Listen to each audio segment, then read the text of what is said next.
Hey guys and girls, today is the day of the biggie. Today we're going to do step 4. We're going to take a searching and fearless moral inventory of ourselves. And the work we do is from Life Anon, a 12-step guide to life for non-addicts.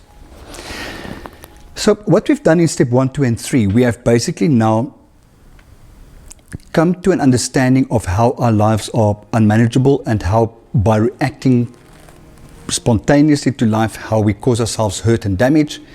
We've come to believe that we don't have to continue doing this. There is a sense of help out there. And in step 3, we make the decision to actually ask for that help. That's ultimately what the first 3 steps are. We're now entering into the next phase of the recovery process, and that is where we're going to look at the nitty-gritty of our behaviors. In step 4, we're going to make a searching and fearless moral inventory of ourselves, not of anybody else. We look at our part in the discomfort that we experience in our lives. We don't go to the blaming game. We don't say that it's my husband that makes me feel that, it's my mother that makes me do this. We look at our part, that when my husband does something, this is my reaction, and this is the way that reaction hurts me. And moving forward in step 5, 6, 7, and 8, and 9, we are going to see how we can change that reaction. We don't have to act in a way that we hurt ourselves or other people. So what does it mean to be searching? The way I look at it is, I remember as a child, I grew up in Johannesburg in South Africa, and we had a rand show during April, and they had a searchlight to indicate where the show was situated. And I remember sitting in my room at night watching this light searching the night sky. And that is the way I see what a searching moral inventory is. We search our lives, and when we see something that needs further inspection, we stop and we probe that a little bit. And we write about that, and we keep on searching. We find something else, probe, look at it. So that's a searching part. Fearless.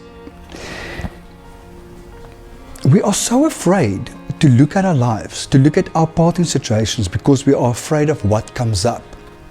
And my feeling is that nothing is going to come to light that we don't know. Everything we're going to write down, we've done, and we know we've done it, and it's there. I think what we all find difficult is to go and relive the experience, and we're afraid that we're going to feel that same pain, that same anger, the same disillusionment. But there's a big difference between looking at our part in situations now and a few months ago. Now we have a relationship with a higher power, and that's the big difference. So now when we freak out, we can just get quiet, meditate, connect with the higher power, pull that power that the higher power gives us into ourselves, and continue. I truly believe that a higher power will never ever give us something that we can't handle. And our higher power will also not expose something that shouldn't be exposed now, that we're not ready to process. So by all means, sit down, grab a pen and paper, and start making the searching and fearless inventory of yourself. But remember to be moral.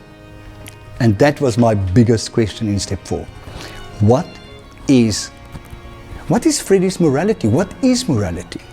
And I made it a big question and a big existential crisis. But what I've come to learn is that what I'm writing about in step 4 is my sense of morality. What is okay and what is not okay for Freddie. And that is what I write about. Obviously, in the bigger scheme of things, we are members of society, so we have to bring the societal norms into the picture. But at the end of the day, what I'm looking at is what is okay and what is not okay for me. It's my inventory. And I write about me, and I write about my doings. A very important aspect of the inventory we're going to make here is that we're not just going to look at the negative. We are human beings. We are good and bad. We are positive and negative. We are light and dark. We don't just have dark in us. And it's imperative that we look at the light, the good, in step 4 as well.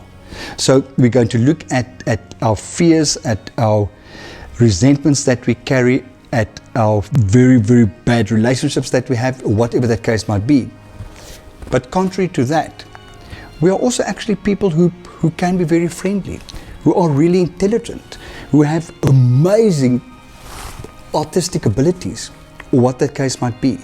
It's very important that we don't just focus on the negative in our inventory, and that we bring that light into it. We are not just negative.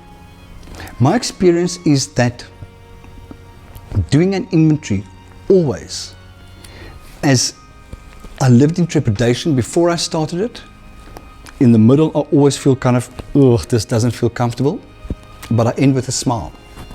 I end with the knowledge that now I have it on paper. Now I can see in black and white what my part in my life was and why my life is the way it is.